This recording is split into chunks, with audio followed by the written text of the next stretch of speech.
Nama Letkol Untung memang tak lepas dari peristiwa G30S PKI tahun 1965.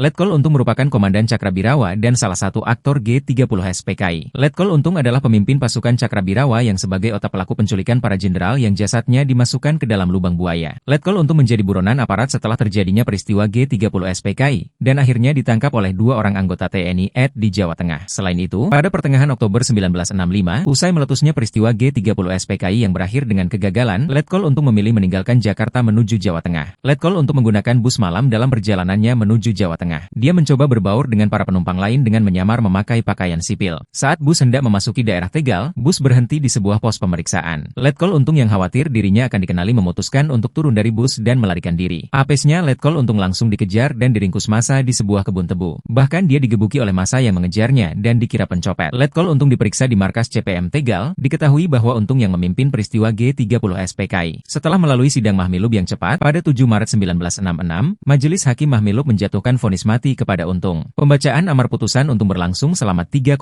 jam setelah itu. Hakim menyatakan bahwa Untung terbukti berpartisipasi dalam peristiwa G30S dalam beberapa rapat di berbagai lokasi. Sebelum dieksekusi di Cimahi, Jawa Barat, pada tahun 1967, Untung akhirnya ditahan. Setelah rangkaian sidang pemeriksaan, Majelis Hakim pada mahmilub menjatuhkan vonis mati kepada Untung pada 7 Maret 1966. Letkol Untung meneteskan air mata saat mendengar pembacaan vonis mati untuknya. Menurut Ketua Majelis Hakim, Letkol Untung terbukti melanggar semua dakwaan yang disampaikan auditor militer. Bahkan menurut Majelis Hakim, Letkol Untung terbukti memerintahkan mantan bawahannya untuk menculik Menteri Panglima Angkatan Darat Jenderal Ahmad Yani dalam kondisi hidup atau mati.